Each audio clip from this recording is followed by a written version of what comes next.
আচ্ছা, গত দিনের যে ভিডিও আমি করছিলাম সেখানে ভিডিওটা হঠাৎ করে চলতে চলতে মানে ফোনটাই হয়ে যায় আর কি, ভিডিওটা স্টপ হয়ে যায়। তারপর আমি ভাবলাম এরকম হলো, আর আমি এডিটও করিনি বিষয়টা। আমি মৃত্যু রহস্য নিয়ে কথা বলতে যাচ্ছিলাম, তখনই ভিডিওটা স্টপ হয়ে যায়। তো আমি ভাবলাম ঠিক আছে, এই বিষয়ে কথা আর না বলাই ভালো, কারণ প্রথমত এই বিষয়ে আমার জ্ঞান স্বল্প।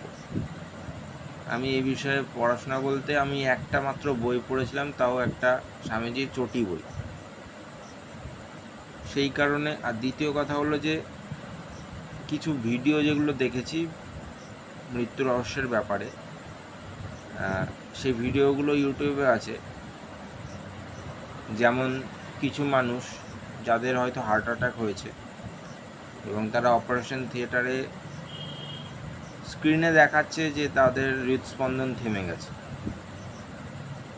এবং তারা আবার হঠাৎ করে মানে ওই মুহূর্তে ডাক্তাররা বুঝতে পারছেন যে এই মানুষটি মৃত, কারণ স্ক্রিনে একদম ফ্ল্যাট একটা দাগ দেখা যাচ্ছে। তো বোঝা যাচ্ছে কম্পিউটার তোমাকে বলছে আর কি, কম্পিউটার বিজ্ঞান আমাদের বলছেন যে এই ব্যক্তির হৃদস্পন্দন থেমে গেছে, এই ব্যক্তি বর্তমানে মৃত। এবার তার পর মুহূর্তে সে ব্যক্তি আবার ফিরে এসছে, কম্পিউটার স্ক্রিনে আবার তার হৃদস্পন্দনের গ্রাফ জেগে উঠেছে, এবং তারা ফিরে এসে বলছেন যে আমি দেখছি আমার শরীর অপারেশন থিয়েটারে শুয়ে আছে এবং তার চিকিৎসা চলছে। এই ধরনের তাদের অভিজ্ঞতা, এগুলো ইউটিউবে আমরা পেয়েছি, কিন্তু এর বাইরে আমরা সেরকম বিশদে এর কোনো ব্যাখ্যা পাইনি। মৃত্যুর পর কি, এই প্রশ্নটি বহু দিনের প্রশ্ন, বহু প্রাচীন প্রশ্ন, আর এই বিষয়ে কৌতূহলও মানুষের বহু প্রাচীন। তো এই বিষয়ে সেদিনকে যে কথাটা আমরা উঠেছিল,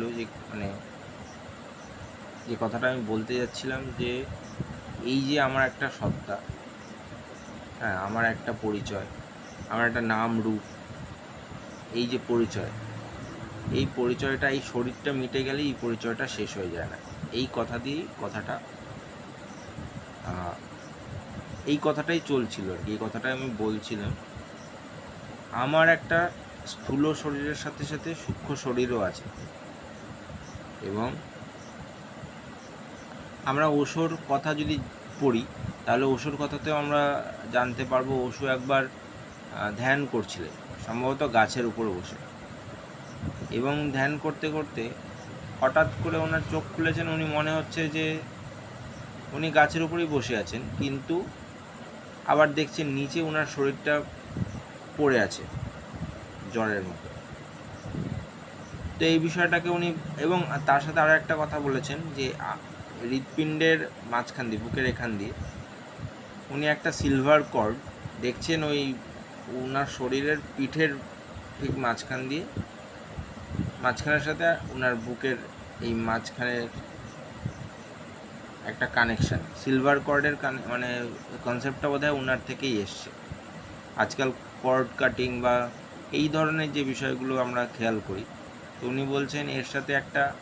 তারপর অ্যাস্ট্রাল প্রজেকশনে যদি কারো ভিডিও দেখে থাকেন, তো সেইখানেও দেখবেন যে সূক্ষ্ম শরীরে যে আত্মা উঠে যাচ্ছে স্থূল শরীর থেকে, এবং সেইখানে দেখাচ্ছে একটা স্থূল শরীরের সাথে সেই সূক্ষ্ম শরীরের একটা যোগাযোগ, এবং সেখানে একটা সিলভার কর্ড রয়েছে। আচ্ছা, তো সেইখানেও সেই সূক্ষ্ম শরীরের ব্যাপারটা রয়েছে, যার মৃত্যু নেই, যাকে আগুন দ্বারা দগ্ধ করা সম্ভব না। তো সেই কথাটাই সেদিনকে বলছিলেন যে এই পরিচয়টা, যে আমার একটা এনার্জি, যে সত্তা, এই পরিচয়টা আগুনে, এই শরীরটা আগুনে পড়ে গেলে যে এই পরিচয়টা শেষ হয়ে যাবে এরকম নয়। বিষয়টা এতটা সহজ নয়, এতটা মানে ইজিলি সিদ্ধান্তে পৌঁছে যাওয়াটা আমার মনে হয় খুব একটা বুদ্ধিমানের কাজ নয়।